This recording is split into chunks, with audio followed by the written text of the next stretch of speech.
The badass self-defense expert Eve Torres Gracie is in the house, and Eve shows us actual, real tactics for protecting ourselves. People will not set boundaries that they don't feel capable of enforcing. And shows us the shocking ways self-defense will actually change your entire life. That's a gift that we will have forever. Ladies, if you've ever needed to protect yourself, defend yourself, and stand up for yourself, this episode is for you. I'm investing into myself and really telling my body, you are worth defending. Welcome to Women of Impact. So many people don't have the radical confidence in order to build boundaries. Why do you think that is, and why do you think they're so important? How I know that self-defense has been, the self-defense that I teach and the self-defense that I've shared has been effective is not in the number of people who've come back to us and said, yo, I choked this guy out. It's actually in the number of people who came back and said, I was able to set a boundary in this situation, or I was able to stand up for myself, or I was able to assess that this was a dangerous situation. And they built the confidence to do that. Confidence can come from so many places, right? But there is a physical element to confidence. We can experience physical intimidation by somebody. And I know for me, I didn't actually even realize how much physical intimidation played a role even in my subconscious as a woman, just walking around the world. And I'm talking, I was an athlete, I was a gymnast, I was kind of a fit, in shape, felt strong, but I still experienced that physical intimidation. And ultimately, what I believe is that people will not set boundaries that they don't feel capable of enforcing. Ooh. And that is where the physical tools and confidence to go, okay, I can set this boundary, and if it's crossed, I have a tool, I have a plan, I have an option.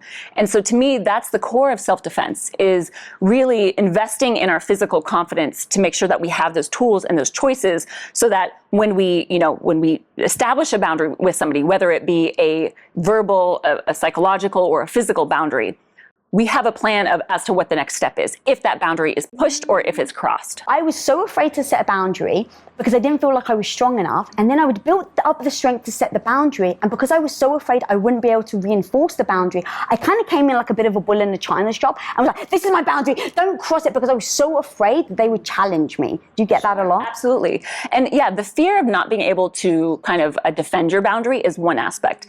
But I think there's another element to this, which is, permission to set boundaries, and giving ourselves permission and feeling, do I deserve to set a boundary? And that to me is the other element of self-defense that is so imperative, is that we are investing into, every day in self-defense classes and in the courses that I teach and in my practice, I'm investing into myself, and really telling my body, you are worth defending. And you, not only can you defend yourself, but you are worth defending in these situations. How do you do that? Like, what's that first step? Because I don't know about you guys at home, but like that worth piece, like, is so strong. And I think a lot of us don't actually feel like we have the worth in order to do that. Well, it's interesting because I don't think it starts with the worth, right? Always. Some people, maybe they may have it and say, I'm worth defending. I need to now know how to defend myself. Others kind of know that there's this missing physical aspect to their confidence, or they just know the threats of the world and want to be prepared for those. But then what happens is that every time they invest and every time they learn a technique or a principle and they come to class and what are they doing? They're just kind of depositing into so they're actually telling their body through the physical expression of learning self-defense, you are worth defending. Why else would I be learning self-defense if you're not worth? Why else would I be investing into learning how to protect myself if my body doesn't deserve that? So it's almost, either the kind of self-worth can come first and you can learn later, or just by learning the physical component of self-defense, that can start to teach your body that I am worth defending. And I think one of the hardest aspects of it is that, when it comes to boundaries can be set, and when it comes to self-defense as well, boundaries can be set with somebody, approaching us in a hallway or in a alleyway, and somebody that we've never met before, right? We might feel even more comfortable setting boundaries with that person. But then you go, wait, I've invested into all of this, into keeping myself safe. Then you start looking around you and you go, I have other boundaries to set too, with my personal relationships, with people around me. And unfortunately, most violence that women experience, and most experience violence, period, is by people known to the person. So we kind of start with that idea of learning to set boundaries, with a stranger who's approaching us, and that's more of a kind of a palatable practice. But then as you do that, you go, wait a minute, if I'm going to do that with that person, why wouldn't I also keep myself safe from even the people in my inner circles? It becomes more challenging, but it's the messaging that we're telling ourselves. Again, I'm worth it. God, I love that. And what's amazing is you literally just said, like, some people need the radical confidence in the self-defense. So radical confidence, guys, really is not about feeling amazing, not feeling confident and starting. It's knowing that you can get started without the confidence, that you can keep moving forward, even if you're fearful, even if you're scared, even if you don't think you have the skill set yet. Because it's about taking those incremental steps in order to get good, in order to then become competent, so that it leads to confidence. And what you're saying is that sometimes you may not even feel worthy right now. You may not feel like, well, do I have the right, or should I be doing this?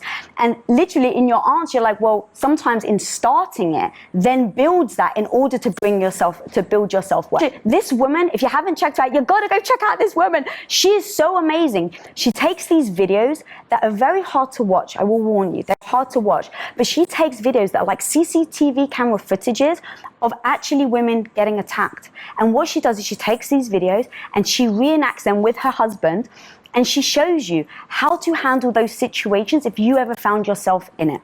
And so when we're talking here, it's not just like feel good about yourself. It's feel good, build your confidence, set boundaries. And then if it ever actually came to it, like, you're actually teaching people real life how to possibly save your own life. Thank you. And for me, it's more than even just how to. It's you can. It's you can. And that's what I hope that today, my goal today in sharing, and it's just obviously going to be a quick little demo that we're going to do, but the goal is not to go, oh, wow, I'm going to have to, practice that, I'm going to have to do that for 20 years before I become a pro in that. No, the goal is to go, wait, there's just some really simple principles and techniques, and my body is so capable of things I never knew it was capable of. So what about people right at home that don't feel like they're capable? What can you tell them right now? Then by the end of our demo, my goal is to change that, for you to go, okay, I actually can do this. Self-defense is for me, and there are things I can do to protect myself. There are things that I can do to keep myself safe, and I deserve to do that. So when I was younger, I remember I was walking home from school one day, and I was probably around like 13, 14, something like that. And I started feeling this car really slowly start to follow me, really slowly. And you're like, turn around, and it's a guy by himself, and he's literally just staring at me as he's driving. And in that moment, the first thing I thought of was, well, I can't run because I can't embarrass myself. That was the first thing that came to my mind. And in that moment, I was like, well, just running away just in case. And so I just ran. But the amount of people, myself included, want to be polite. We don't want to be perceived as, oh, did I misread this action? They're coming close to me, but they're invading my space, but maybe they don't mean it, so I won't tell them. How many people do you find have the politeness that gets in their way from basically setting that boundary? It's one of the biggest obstacles, actually. We have, in my program, we have women that can choke people and break arms, and the techniques are no problem. When it comes to the moment where we have to start practice using our voice, or telling somebody no and coming up with that can be the challenge. And, especially as women, but even, everyone, many people have been taught from a young age to prioritize other people's feelings over their own sense of comfort or even safety. So how interesting that in that moment, rather than thinking, what can I do to keep myself safe? That's the most important. Your thought is, what if I embarrass myself? What if it's really a good person and I make him feel upset? And we're always first starting with how will they feel, right? Rather than what do I need? What are my needs? And as need for safety is one of the core needs of humans. And that is a part of our program is really just reestablishing that. And if not, that programming doesn't exist for everyone. It certainly existed for me as well. So that is the journey of going, wait, in this moment, this is what really matters. What really matters is, especially when we're talking about safety, we're talking about our own personal safety. And what also is beautiful about that story that you just shared is you had a gut instinct, and that every person has that. Women have an incredible, this instinct about us where we can just sense danger, something that just doesn't feel right. And it's actually a gift of ours that we need to kind of lean into and listen to. But what happens is if we do that, if we tell her to be quiet too much because, oh, you're overreacting, or, probably not a big deal, or we don't want to make a scene, or we don't want to make anyone feel uncomfortable, we tell her to be quiet enough when she really needs to speak up, we're not ready to listen to her. So we need to be able to, in those moments, she needs to speak up, and we go, yep, I hear you, and I'm out of here. And that's our first, we need to be able to, but if we practice, and so part of what it is reestablishing that relationship with our intuition, and with those moments of, reprioritizing our safety over other people's feelings. Ladies, I know sometimes you worry that you're not good enough. Trust me, nobody knows that better than me. I spent almost a freaking decade having my soul sucked out of my body, doing something that I didn't love. Finally, even though I was scared to freaking death, I decided I was going to go for it. And I've ended up building the life of my dreams, a life I couldn't have imagined, because I realized that radical confidence is being afraid and doing it anyway. I wrote this book for you with 10 no BS lessons that you need to go from feeling stuck and frustrated to doing anything that you set your mind to.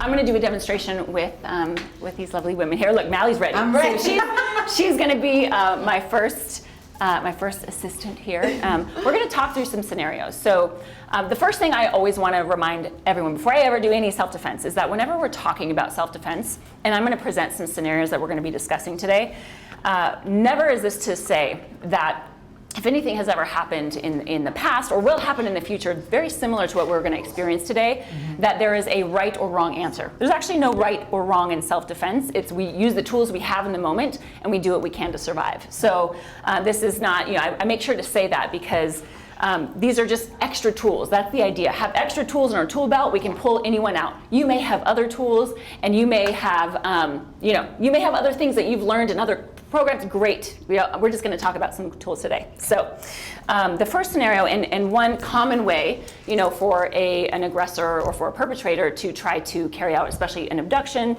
or his plans, might be to grab somebody by a body part and to try to drag them or take them into isolation. Right? So are you comfortable with me doing this technique with you? I'm gonna be grabbing your wrist. Yes. Comfortable with that? Yes. All right. So I've got Mally by the wrist, and she's just gonna come with me. Come here, Mally. You're gonna come. Okay, Mally, you don't want to go with me. No, okay? I don't. Okay. Remember, Right. big. Sorry. Okay. So Mally, you don't want to come. Sorry. So if I'm grabbing you, if I grab you by the wrist and I want to take you somewhere, what might be, and you don't want to go, what might be your first thought about what you might do in this situation? I pull back. Okay. So I love this right here. What I see, she already understands the concept of base. Do you see how her legs are bent and she's leaning away? Yeah. And just the idea of me pulling you and you bending your legs and lean back. This of like, I'm trying to pull her and she's resisting. This is like a great, this is strong, and her legs are wide, she's leaning away. This is beautiful. So this idea of base, maybe at the same time, drawing attention and maybe trying to get a bystander to intervene, or even make them think a bystander might intervene, because that can also work. If you're calling attention, and I know, Mally, you could probably throw, So when you do that, they may get spooked and leave, right? Okay. Now, if that doesn't happen, and if they continue to want to try to take you somewhere, you've got your base. Yeah. What are some other thoughts Can about? I kick you in the balls? Okay, so I knew we were going there. So yes, if I had balls, that would be a great. That is absolutely a possibility. That maybe a kick to the groin or anything. Okay. If I'm in pain, I might let go, and you may be able to flee. Okay. Right. However, there's a few concerns that we want to address with that situation. Okay. Number one, we won't always be able to gauge someone's pain tolerance at the moment. Whether it's adrenaline, whether it's drugs, whether it's something else, we don't always want to have to rely on pain tolerance as a means of escape. Okay, so that's one thing. Okay. The other thing that's interesting is, let me see that base again that you got. So I'm really trying to pull you. Now try to kick me.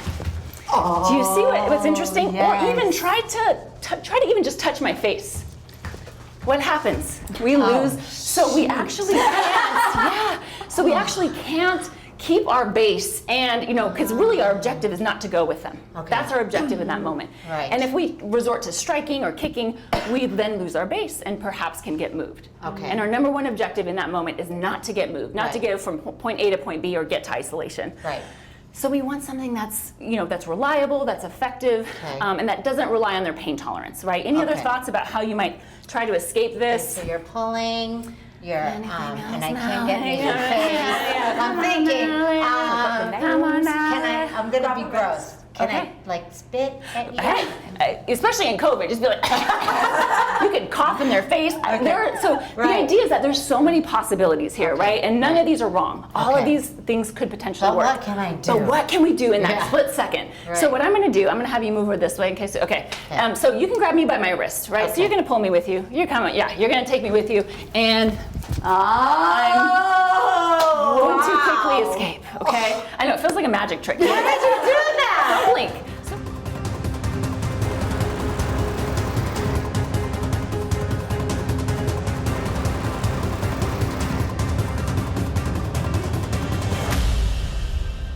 You can resist that, especially if it's a strong person holding you. It's very hard to escape this and to pull out, right? Very hard to, so instead of pulling, what I did is I actually got closer and I pried my arm out by driving my elbow towards your elbow. And you see how that angle, it's impossible to keep that grip. Yes. But what did that require? Getting a little bit closer to you, right? Getting a little bit closer. So I'm gonna let you guys. I'm gonna practice with all of you guys. You guys are all gonna get a chance. So and maybe I grab with one hand, or if I grab with two. So I'm gonna show you one more time. You grab my wrist. So what I did is I had my base first. Yeah. I'm going to shuffle in a little bit closer. I may grab my fist over the top. And now instead of pulling my hand out, it's not a pull, it's a pry. So I almost want to think about pushing my elbow towards her belly button as I do that. And then the escape happens, right? That's unbelievable. So let's try that again. So now it's Mally's turn. So she's gonna make a fist here. Make a fist with your hand. You're gonna reach over the top, grab your fist, and now drive your elbow towards my belly button. Go, yes! That was it. She's out of there, she's out of it, That was great. So amazing. So you think about it, like it wasn't some crazy, it was a really simple movement. And so for those of you who at home who don't have a partner, watch me. All you're gonna do is you can start in your base, right? Start in your base. You're gonna make a fist with your hand. You can reach over the top, grab your fist, and then even if you shuffle in a little bit, watch, that's the motion right there, the elbow driving. It's not a pull, it's a push with the elbow. We got it? Wow. We got it. You guys want to try it one time? Let's see it here. So I've got it here. You're going to make a fist with your hand. Danielle's coming in. She's out. She's out. Okay. Actually, so come on in. You're next. Side note, she's very strong. So let's explore the next scenario with Danielle. So that one obviously was problematic. Like if someone has tried to pull you or take you somewhere, that's it's not good. This one is a little bit worse, and the reason why. Sorry, Danielle. And the reason why is because now we're going to talk about a potential, somebody putting their hands on your neck and putting pressure. So a potential choke. And with this one, does anyone know about how long it would take for someone to put pressure on your neck before you go unconscious? Anyone have a guess? So everyone's saying 2 minutes. 2 minutes was the guess. It's 6 seconds. It's 6 seconds. So if someone puts 7 pounds of pressure around your neck for 6 seconds, you will fall, you'll go to sleep. Oh my God. Wow. And now that is both scary, but also empowering when you're the one who learns how to choke, which so it's something that needs to be addressed quickly, right? And once somebody is unconscious, then we can no longer defend ourselves, obviously. So the scenario I'm going to take a look at with you is the front choke. Are you comfortable with me touching your neck? In this scenario. In this scenario. So as long as you don't actually do it. Exactly. I'm not going to put any pressure on your neck. I actually want to. And I'm not going to put any pressure even right now. I just want us to kind of explore and kind of look at this so that they can see if the hand is here and if I'm putting pressure, what might be the kind of thoughts that you have about means of escape. So one is like pushing out with the hands, probably over the top, just reaching the hands here, right? And the truth is, if she pulls hard enough this way, and if the equation works out where her arm strength is similar to mine, you might be able to escape escape that way. So again, there's a lot of possibilities here that people could do. You could resort to, a strike or an eye gouge or a groin shot. Those things, they have the possibility of working. But again, because we have 6 seconds, we want something reliable and quick. We don't want something where we go for a groin shot and then it's 3 seconds have passed and we need to do another thing and that didn't work, right? Or if it relies on strength versus strength, arm strength versus arm strength. These are not winning against me. We don't want to get into an arm wrestling contest with a bigger person, right? So we want something that can be effective, but that uses our body and uses leverage. So I'm going to kind of demonstrate that one with you. So now, please, Danielle, please choke me. This is how friends are made. This is what I do with my friends. This is bonding. This is bonding. So Danielle's going to choke me, and I want you to actually put a lot of pressure. Go ahead. Yeah, I know. It's hard. I've been choked so many times, and I know how to do it. So she does that. She's going to put pressure a little harder. Squeeze. You got it. You got it. Here we go. Boom. And I'm out. Oh, okay. Yes. Wow. So why did that work, right? It wasn't arm strength versus arm strength. It was my entire body versus these two thumbs. That's the opening of her grip here, these two thumbs here. So by taking a step back with my strong side and I duck my head straight under, do you see how that breaks the grip? And then my head kind of whips around on the other side. It just breaks the grip straight through. Superhuman. Right, so this is not, it's not rock. And you look at it, you go, oh, of course I should have thought of that, right? That's how it should feel. But the truth is, these are just principles of leverage, and it's going into the choke, which seems counterintuitive. No one ever thinks of this in the moment, just so you know. I've done this demo with thousands of women. I've done it myself. Didn't figure it out the first time, right? So it's the idea of leaning into it and kind of going into it, right? Okay. So well, here's another tip. If you have a hard time like remembering this one, if your hands are around my neck, the head has to clear the arm, right? So if I do this, it won't work, right? If I keep looking at her. So if we do this here, so the head has to kind of whip around this arm. So even if you have to like think about like how Beyonce. We're good, yeah. Okay, so we're gonna see this. So I'm gonna grab her by her neck. So very slow we'll go. So you're gonna take a step back. You're gonna take a step back. The head's gonna duck underneath. Yes, and you're gonna come around. And that hair, yes. Do I tie my hair up? What's that? Do I need to put my hair up? Oh no. If I know I'm gonna get No, it's fine. But right now we're good. So here. So if I put pressure on her neck here, same thing. She's gonna step back and duck under. Yes. Wow. That was it. Right now. Yeah. She's bringing it on. Choke me. Let's not do that. But so people at home, if you want to practice this, so you can just start. The other thing is, someone touch your neck. Watch. Everyone flex your neck. I know it's a really pretty face. Okay? It's okay. It's called the alligator neck. But when you tighten the muscles in your neck, it actually buys you time. So those 6 seconds may turn into 9 seconds. So we tighten our neck muscles around our arteries, tighten up. We're gonna step back with our strong side. I'm right-handed, so I'm gonna step back with my strong side. And the head just ducks underneath and it goes towards the back foot. It goes towards the back foot there, and we can disengage, right? So that is how we kind of break through the choke. Does anyone else want to get a shot? Want to try? Yes! I'm looking at Lisa like, let's do it. Okay, so here, so I'm grabbing, she's gonna take a step back and she's gonna duck straight under, and yes!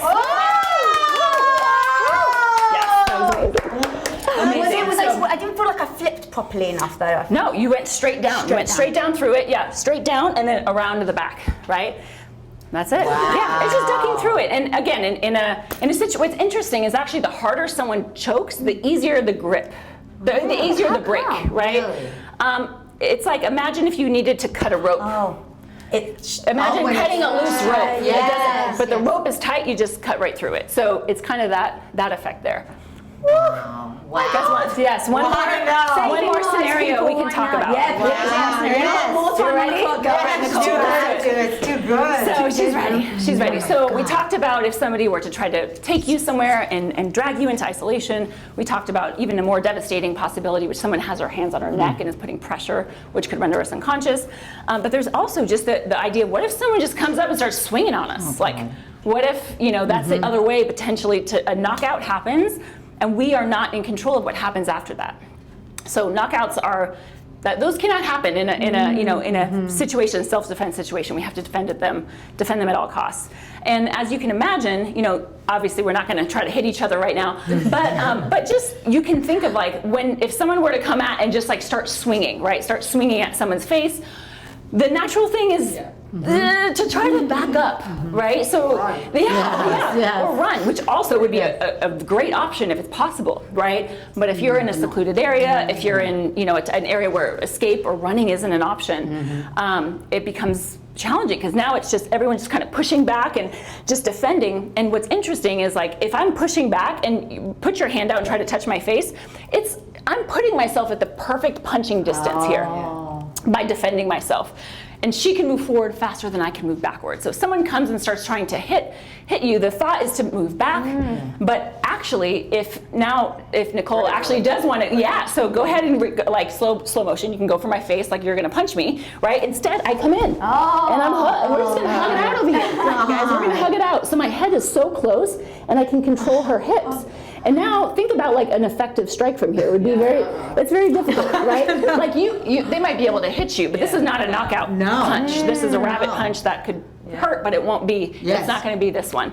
So the idea, it's called the clinch, but it's the concept. This is a principle of distance management. I either want to be 2 arm lengths away from Nicole, or I want to be so close that they can't effectively strike me from that perfect distance. Again, completely counterintuitive, right? To go in and try to get closeness with somebody, right? So that final position, we call it the clinch. And essentially what happens is my legs are around the side of her, my arms wrapping around her body, and I'm grabbing her, my own wrist. And I'm just kind of holding tight. My head is kind of driving on the chest, and I'm holding her hips close to mine. Yep, just kind of close. So I'll have you just try that final position with me. So, and I know it's a little harder when someone's shorter than you. It's unlikely, but so your legs are on either side. Yep, just like this. Your head is kind of towards the chest, arm is wrapping around, and then this hand is going to grab your own wrist here, and now like squeeze my hips in and drive your head forward. Go, squeeze. Yes, that's it. Nice, beautiful. So that final position of closeness is actually what we want. And then what happens is if they try to push away, boom, and that moment, that's when we can disengage and get to a safe distance. I even felt like you could feel, right, exactly. Once I start going, because once they do this, they're like, get off me. They want, they now feel, exactly, it kind of reverses on them. When they try to make distance, we use that push to make space, and now we're back to that 2 arm lengths, or we can run out of there. So this is just a principle of self-defense that's distance management that, again, if someone doesn't learn this, it's never going to come intuitively, right? So there are just these simple principles. The first one was just the idea of leverage, right? The first 2, this was like an actual lever that we used and got our wrist out. The second one was similar thing, right? Where we targeted the weak part of their body, which was their thumbs. We used our entire, the strongest parts of our body, which is our back and lower body, to escape, right? And then this last one is just a principle of distance management. It's more of a principle of the idea that if I'm here, if I can't get away, I want to get so close. And that's the same thing from the ground, from standing. And just even knowing that principle, like in a worst case scenario, because that's the goal, is survival, right? It's just to survive. It's not always to beat the person up. It's I need to get to safety and I want to survive the situation. And that's an incredible tool that we have there. Wow. So, oh my God, wow! So people at home want to practice and they don't have a partner, what can they do right now? So they can, actually here, you guys can do this last one with me right now. So the clinch, right? So you guys can do this here. Let's all do So it. get into like your base, we'll say, which means like your strong side back. Your head is kind of down. Let's bring your arm around, grab your own wrist. And then the idea is you're actually gonna like pin it as close to your hips as possible. Elbows tight to your rib cage. Yes, elbows tight. Elbows tight here. Head forward. Do? Why the tight? Elbow. So you can actually feel the difference. So if I'm here, if I'm grabbing you, and my elbows are wide, like you could probably kind of wiggle out of here and try to get space. But if I do this, you can feel the difference, right? Plus, we're then activating our back muscles, which are stronger, right? Our back is stronger than our triceps, lateral deltoids, whatever those are. So we want to use our back muscles, which means elbows in and then driving forward. But just that staying close, whether you can wrap around their body, whether you can just grab a hold of them and stay close, that's the idea. So distance management is that last principle.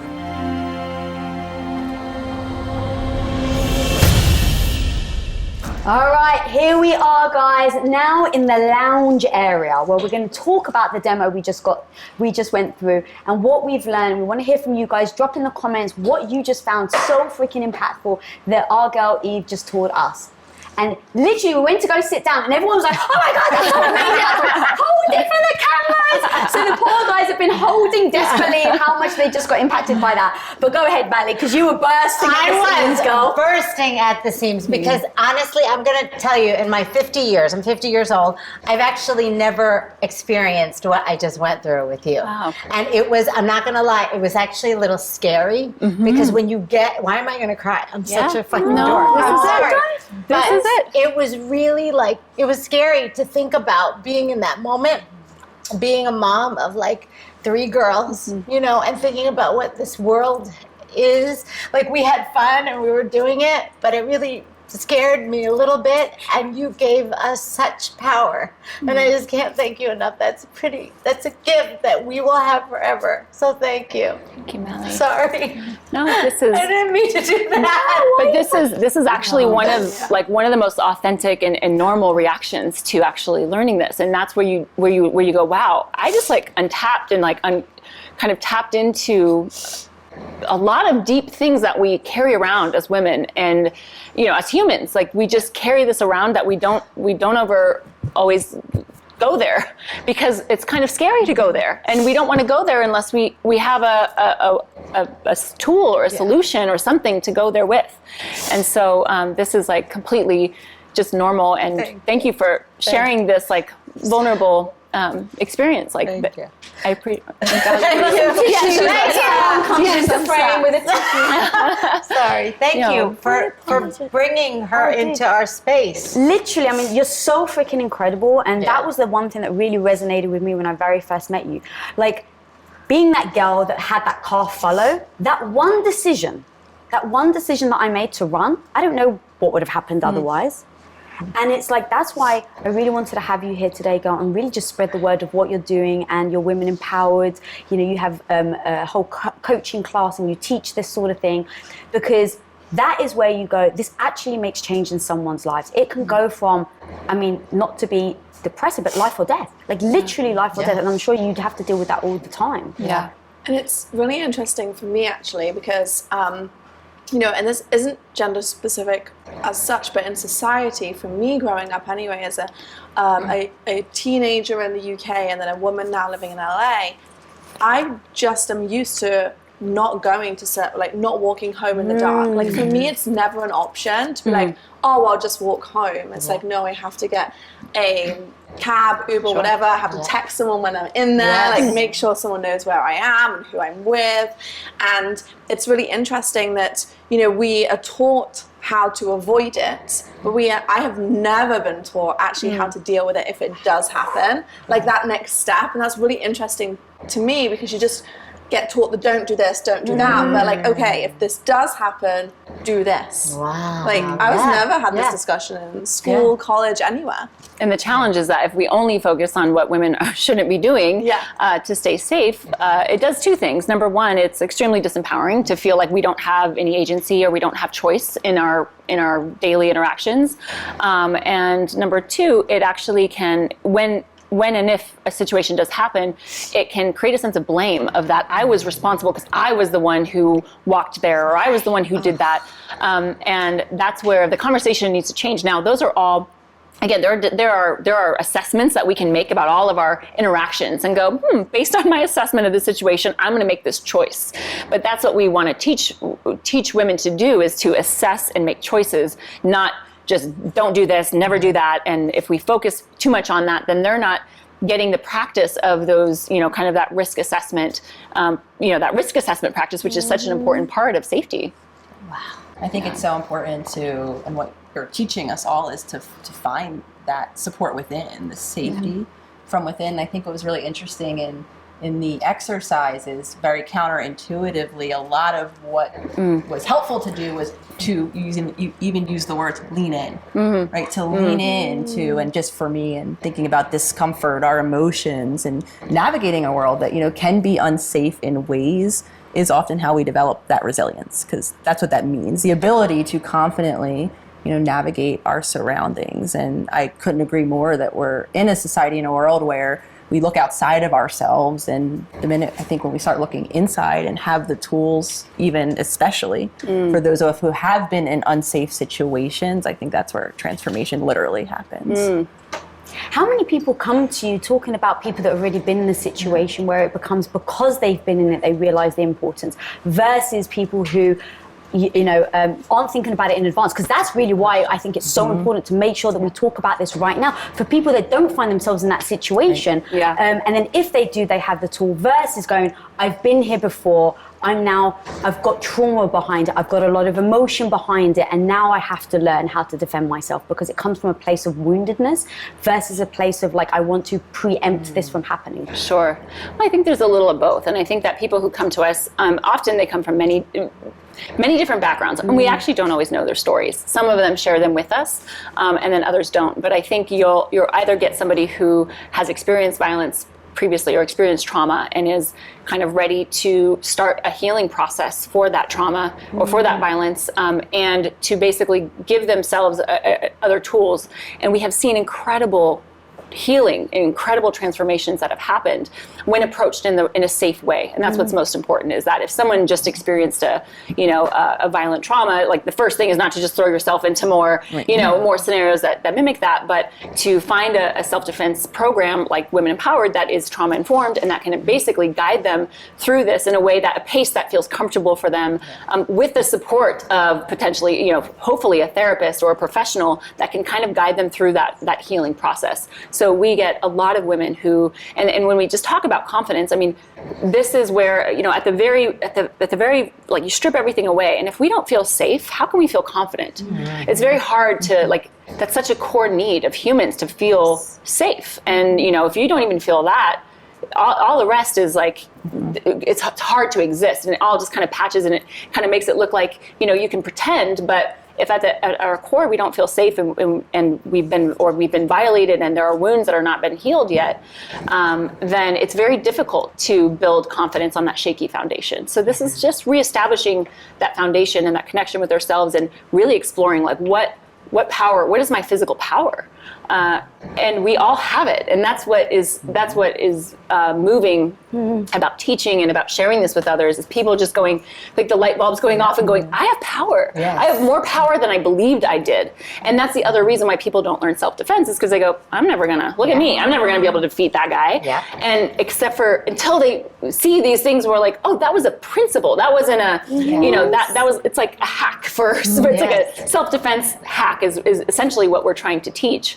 But we just want them to go, I can do this. Oh God, I love that. And literally fits so perfectly into radical confidence, because that's the point, is that even if you don't feel like you're great now, even if you don't feel like you have the strength, the whole idea is to do a few bits here and there. So we just did 3 moves just now, and I want to know, how did you feel? You even said, I feel badass, like I can take on the world. So, like, just by moving your body, her teaching you something, what was that result? For me, it felt like very empowering that I could do something about it. I think previously I would have thought, like you say, of some guys coming at me that's like 6'2" or whatever, I'm like, I'm like counting myself out, versus having the confidence to even defend.